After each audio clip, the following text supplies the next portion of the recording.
नमस्कार। आज हम सूरदास जी के ऊपर चर्चा करेंगे। सूरदास हिंदी साहित्य के भक्ति काल की कृष्ण भक्ति शाखा के मुख्य प्रतिनिधि और सर्वश्रेष्ठ कवि और संत के रूप में जाने जाते हैं। आपका जन्म 1478 ईस्वी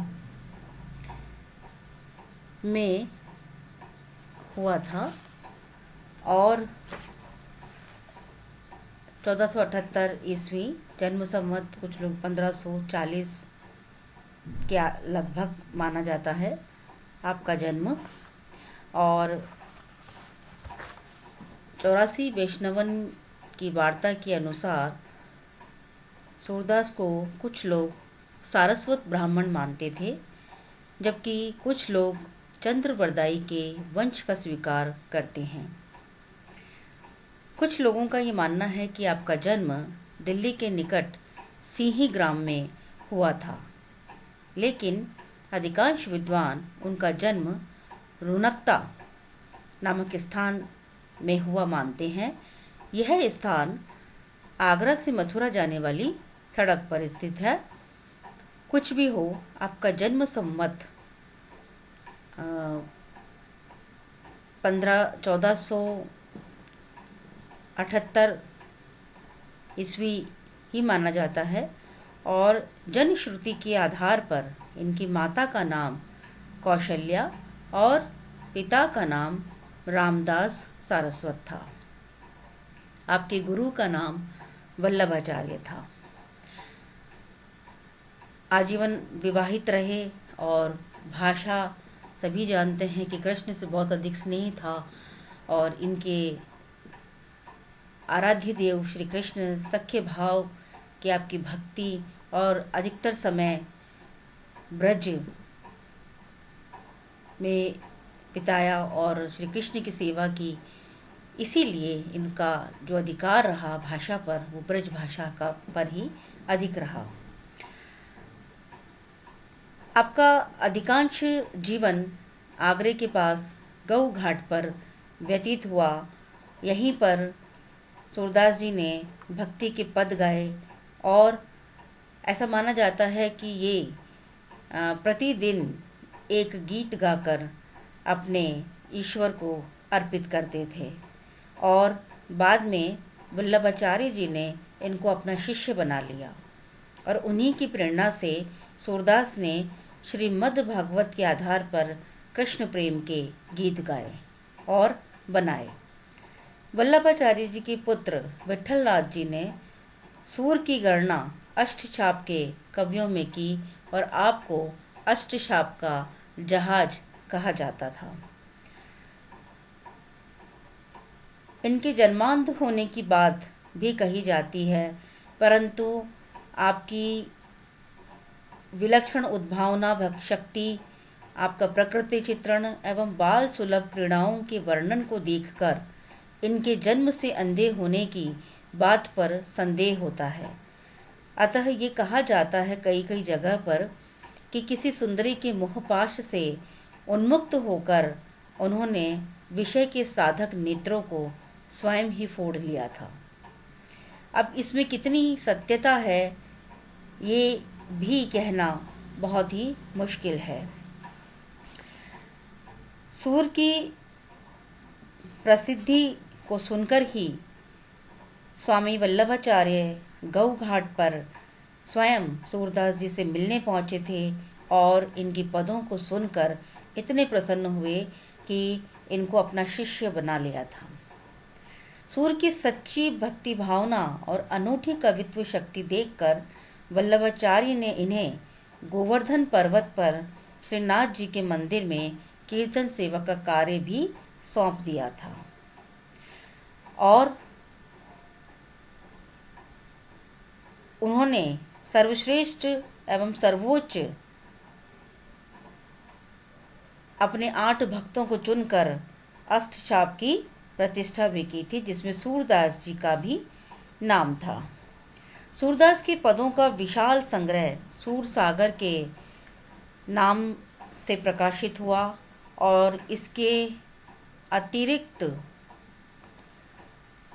सूरदास जी की सूर सारावली, साहित्य लहरी, नल दमयंती, व्यालो, नागलीला और भी अनेक कई ग्रंथ सूरदास जी द्वारा रचित माने जाते हैं। सूरदास जी का जो प्रधान ग्रंथ है वह है सूर सागर और इस पर ही इनकी ख्याति आधारित है। इस सूर सागर में 1.25 लाख के लगभग पदों की संख्या मानी जाती रही है, किंतु अभी तक केवल 7 या 8 हजार पद ही प्राप्त हो पाए हैं। सूर सागर श्रीमद् भागवत पर आधारित है और इसमें भागवत के सभी स्कंदों का वर्णन है, परंतु दशम स्कंद में वर्णित कृष्ण की बाल लीलाओं और यौवन क्रीड़ाओं को सूर ने अपना विवेच्य बनाया। सूरदास जी की कृष्ण भक्ति वल्लभाचार्य जी से शिक्षा लेने के बाद वह कृष्ण भक्ति में लीन हो गए और सूरदास ने अपनी भक्ति को ब्रज भाषा में लिखा। सूर ने अपनी जितनी भी रचनाएं की वह सभी ब्रज भाषा में की और इसी कारण सूरदास को ब्रज भाषा का महान कवि बताया गया है। ब्रज भाषा हिंदी साहित्य की ही एक बोली है जो कि भक्ति काल में ब्रज क्षेत्र में बोली जाती थी। इसी भाषा में सूरदास के अलावा रहीम, रसखान, केशव, घनानंद, बिहारी इत्यादि का योगदान हिंदी साहित्य में है। तो इस प्रकार सूरदास जी ने कृष्ण को ही अपना आराध्य देव बनाया और सख्य भाव की भक्ति की उन्होंने। सूरदास जी की रचनाएं सूर सागर में उन्होंने जिस प्रकार कृष्ण की बाल लीलाओं और यौवन क्रीड़ाओं को लिया, उसके बाद सूर सागर की कथा वस्तु में ही उन्होंने उसको विषय के अनुसार विभिन्न वर्गों में बांट दिया, जैसे कि कृष्ण की बाल लीलाओं से संबंधित पद, कृष्ण प्रेम और मान लीलाओं से संबंधित प्रश्न, मान लीला के बाद भ्रमर गीत, उसी के बाद उसमें विनय के पद, वैराग्य, सत्संग एवं गुरु महिमा से संबंधित पद, श्रीमद् भागवत के अनुसार रखे गए पद ही इस प्रकार सूरदास के पूरे व्यक्तित्व को दिखाते हैं। सूर सागर के द्वारा हम ये मानते हैं कि इसकी पदों की रचना से ही सूरदास को अद्वितीय सफलता मिली है। कृष्ण के लोकरंजक रूप को काव्य का आधार बनाकर मुक्तक काव्य की रचना सूर का अभीष्ट न रहा हो, पर कृष्ण की कथा कभी भी प्रबंधोपयोगी हो ही नहीं सकती थी।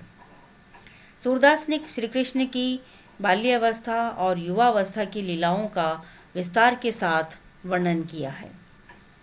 सूर सागर में उन्होंने जिस प्रकार उनके सारे बाल, विनय, भ्रमर गीत, इन सभी पर सूर ने अपना जो बेजोड़ तरीके से जो अपनी लेखनी चलाई है और विशेष रूप से बाल लीला के वर्णन के अंदर, वह तो अद्भुत ही है। बालक कृष्ण की बाल सुलभ चेष्टाओं का अत्यंत सजीव चित्रण सूरदास ने बिना नेत्रों के किया है। यह इतना अधिक हृदय में बस जाने वाला था कि इसके साथ ही साथ उन्होंने माता एवं पिता के वात्सल्य का भी जितना सूक्ष्म एवं मनोवैज्ञानिक वर्णन किया है, उतना हिंदी साहित्य का कोई भी महाकवि नहीं कर सका। और यशोदा हरि पालने झुलावे, हलरावे दुलराय मल्हावे, जोई सोई कछु गावे, इन पंक्तियों को कौन नहीं जानता। कौन नहीं गाता है इन पक्षियों को, इनके भावों को, इनकी चेष्टाओं का जो एक अनुपम चित्र हमारे नेत्रों के समक्ष खड़ा हो जाता है।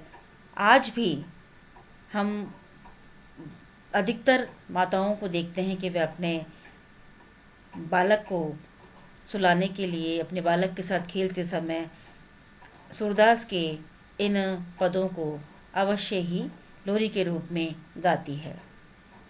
सूरदास ने कृष्ण का मचलना, उसका खींचना, उसका रोना, उनकी भीरू प्रकृति का जीता जागता चित्रण किया है। और मात्र हृदय की अभिव्यंजना में तो सूर को महारत हासिल थी। वात्सल्य चित्रण के समान ही सूर ने श्रृंगार वर्णन में भी अपनी अद्भुत प्रतिभा को प्रदर्शित किया। श्रृंगार के अंतर्गत उन्होंने संयोग और वियोग दोनों ही पक्षों का चित्रण सफलता के साथ किया। संयोग के अंतर्गत कृष्ण का रूप चित्रण अत्यंत हृदयस्पर्शी और आकर्षक बन पड़ा। प्राकृतिक दृश्यों का भी उन्होंने जो मनोरम चित्र उपस्थित किया है वह बहुत ही अनूठा है। और भ्रमर गीत के पदों में भावुकता, वाग वैदग्ध्यता, वाग वैचित्र्य की जो हृदयगायी अनुयोजना है, इसके साथ ही निर्गुण का खंडन एवं सगुण का मंडन भी इनके पदों में देखा जा सकता है। ज्ञान पर भक्ति की विजय का इतना सुंदर दृश्य अन्यत्र कहीं भी देखने को नहीं मिलता है। तो सूर की गोपियों का सच्चा अनुराग उनके वियोग में परिलक्षित होता है और वियोग की सभी स्थितियों का व्यापक वर्णन भ्रमर गीत में व्यक्त किया है। इसके साथ ही सूरदास ने अपने काव्य में शुद्ध साहित्यिक ब्रज भाषा का भी प्रयोग किया है। तो इस प्रकार सूरदास ने अपने सूर सागर, सूर सारावली, साहित्य लहरी, नल दमयंती, प्यालो, इस प्रकार कई रचनाओं की उन्होंने रचना की है। किंतु साहित्य लहरी सूरदास की जो दूसरी रचना है, इसमें कुल 118 पद हैं और साहित्य लहरी का विषय सूर सागर से कुछ भिन्न दिखाई देता है। इसके पदों में रस, अलंकार, निरूपण एवं नायिका भेद तो है ही, साथ ही कुछ पदों में कृष्ण की बाल लीलाओं का वर्णन भी है। कृष्ण की बाल लीलाओं के साथ ही नायिकाओं के अनेक भेद के साथ राधा का वर्णन भी किया गया है। तो अनेक प्रकार के अलंकारों जैसे कि दृष्टांत, परिकर, निदर्शना, समासोक्ति और व्यतिरेक आदि का उल्लेख भी सूरदास जी ने अपने साहित्य लहरी में किया है। सूर सारावली। सूर सारावली नाम से ऐसा लगता है मानो यह सूर सागर की भूमिका, सारांश या उसके जैसा ही कुछ है। ग्रंथ के अध्ययन से ये स्पष्ट होता है कि ये रचना ऐसी न होकर वल्लभाचार्य के दार्शनिक एवं धार्मिक सिद्धांतों का लौकिक रूप है, जो एक वृहत होलीगान के रूप में प्रकट किया गया है। सूर सारावली में विषय की दृष्टि से कृष्ण के कुरुक्षेत्र से लौटने के बाद के समय से जुड़े संयोग, लीला, होली आदि जो प्रसंग हैं उन्हें अभिव्यक्त किया गया है। इस प्रकार ये हमारे कुछ हमने सूरदास जी की रचनाओं पर बात की। सूरदास जी के कार्य। सूरदास जी ने वल्लभाचार्य के 8 शिष्यों में अपना प्रमुख स्थान बनाया था और उनकी मृत्यु 1583 में पारसोली नामक स्थान पर हुई थी, जिसके बारे में कहा जाता है कि सूरदास ने 1.25 लाख पदों की रचना की थी और इनके सभी पद रागनियों पर आधारित हैं। सूरदास को हिंदी साहित्य का सूरज कहा जाता है और वे अपनी कृति सूर सागर के लिए अत्यधिक प्रसिद्ध हुए। कृष्ण भक्ति के साथ ही अपनी प्रसिद्ध कृति सूर सागर के लिए भी ये जाने जाते हैं। कृष्ण का भाव पक्ष, जैसा कि अभी हमने पहले भी चर्चा की थी कि सूरदास कृष्ण भक्ति की सगुण धारा के कवि हैं और इनकी भक्ति को दो भागों में विभाजित करके देखना अधिक उपयुक्त होगा। एक श्री वल्लभाचार्य जी से साक्षात्कार से पूर्व की भक्ति, जिसमें दैत्य भाव और सूर की गिड़गिड़ाहट यानी उनका जो विनय का भाव था वह अधिक है, और दूसरी श्री वल्लभाचार्य जी से संपर्क के बाद की भक्ति अर्थात पुष्टि मार्गीय भक्ति, जिसमें उनका सख्य भाव, उनका वात्सल्य भाव और माधुर्य भाव की जो उनकी भक्ति है वह उसमें दिखाई देती है। सूर कृष्ण के अनूठे भक्त थे। उन्होंने उनके बाल सुलभ चेष्टाएं, उनके रीझने, उनके खींचने और उनके महिमा का जितना वर्णन सूर ने किया है वह अद्भुत और बेजोड़ है। इसी प्रकार उनके व्यंग और हास्य के जो सजीव चित्र बनते हैं, जिनमें एक चित्रमयता उपस्थित करने में सूर ने जो सफलता प्राप्त की है वह भी बहुत ही अद्भुत है। सूरदास जी ने संयोग और वियोग दोनों ही पक्षों पर बहुत ही अच्छी तरीके से लिखा है। सूरदास जी की काव्य भाषा ब्रज भाषा है। लोकोक्ति और मुहावरों का भी आपने सहज रूप में प्रयोग किया है। कहीं कहीं ग्रामीणता की झलक भी हमें देखने को मिलती है। अरबी, फारसी, गुजराती, बुंदेलखंडी और प्राकृत शब्दों का भी आपने प्रयोग किया है, और फिर भी शब्दों की तोड़ मरोड़ नहीं है। शिथिलता का अभाव और यथा स्थान आपने लोकोक्तियों और मुहावरों का प्रयोग किया है। सूर के समस्त पद मुक्तक के रूप में गए हैं और प्रसाद तथा माधुर्य गुण इनके काव्य में कूट कूट कर भरा हुआ है। इसका मतलब ये नहीं है कि इसमें ओज गुण नहीं है, वह भी पर्याप्त मात्रा में है, परंतु सूर के काव्य में गेयता का गुण तो हमेशा से ही विद्यमान है, और इसके साथ ही उसमें सजीवता, चित्रमयता, भाव गांभीर्य एवं स्वाभाविकता विलक्षण है। उनकी शैली भावपूर्ण एवं सरल है। कथात्मक और रहस्यात्मक शैली का भी सूर ने प्रयोग किया, और सूर के काव्य में चमत्कारपूर्ण कल्पना, भावुकता व सहृदयता के साथ एक तीव्र विदग्धता विद्यमान है। सूरदास जी ने अनुप्रास, यमक, श्लेष, उपमा, उत्प्रेक्षा तथा रूपक अलंकारों का भी प्रयोग किया। इन्होंने शब्दालंकार और अर्थालंकार दोनों का ही प्रयोग किया है। सूरदास जी की अधिकतर रचनाएं जो हैं वह अपने आराध्य देव श्री कृष्ण की बाल लीलाओं और गोपियों के साथ उनकी जो लीलाएं हैं, जो उनके साथ रास है, उसी पर लिखी गई हैं। सूरदास के अनुसार भगवान श्री कृष्ण की भक्ति से मोक्ष प्राप्ति का आसान तरीका है। सूर ने वात्सल्य के साथ साथ श्रृंगार और शांत रसों का भी सुंदर सम्मिश्रण किया है। बालक कृष्ण की चंचलता और अभिलाषाओं का सुंदर चित्रण उनकी रचनाओं में मिलता है। सूरदास की भाषा पर भी अच्छी पकड़ थी। उन्होंने न सिर्फ भाव पक्ष को बल्कि कला पक्ष को भी बहुत ही अपने काव्य में खरा उतरता हुआ हम उसमें देख सकते हैं। विनय और दासी भाव की कला तुलसी की रचनाओं से भी कहीं आगे बढ़कर थी।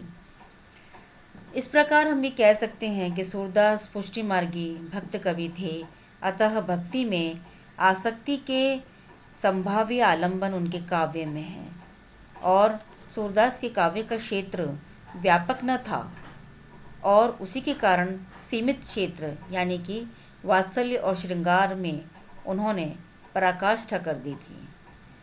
वे वात्सल्य और श्रृंगार दोनों के सम्राट थे और भाव विशेष की अंतिम गहराई तक जाने के कारण ही उन्हें हिंदी काव्य साहित्य में महान स्थान प्राप्त हुआ।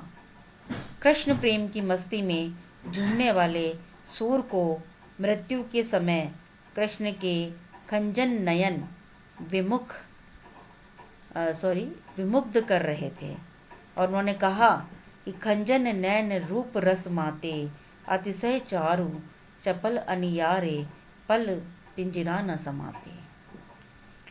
तो इस प्रकार सूरदास जी ने अपने काव्यों में शुद्ध साहित्यिक ब्रजभाषा का प्रयोग किया और अलंकारों के साथ साथ लोकोक्ति और मुहावरों के साथ साथ अपनी कला पक्ष को भी उन्होंने मजबूत किया और भाव पक्ष को भी बनाए रखा। तो सूरदास जी राधा कृष्ण के बाल्यकाल के चित्रणों को स्वाभाविक गति से उनके यौवन के प्रेम में परिवर्तित करते हुए भी उन्होंने दिखाया है। और इस प्रकार हम कह सकते हैं कि सूरदास जी कृष्ण भक्त कवि थे और वास्तव में भक्तिकाल के अंदर सूरदास जी के जितना बेजोड़ और कोई दूसरा संत कवि उस समय नहीं हुआ जिसने केवल एक ही विषय, एक ही अपने आराध्य को लेकर के और अपनी एक ही तरह की मतलब बहुत ज़्यादा उनका अलग विषयों में फैलाव नहीं था। अपने श्री कृष्ण को लेकर उन्होंने इतना सुंदर और सजीव चित्रण किया जिसके कारण आज भी सूरदास जी को उतने ही सम्मान और प्रतिष्ठा के साथ याद किया जाता है। तो सूरदास कृष्ण भक्ति के एक सर्वोच्च प्रेमी कवि और संत के रूप में जाने जाते हैं। आज हम सूरदास जी के उनके जीवन और उनकी जो रचनाएं थी उनके बारे में हमने आज जाना है। अगली कक्षा में फिर हम उनके और अधिक साहित्य पर और उनकी रचनाओं पर और उनके व्यक्तित्व पर और चर्चा करेंगे। धन्यवाद।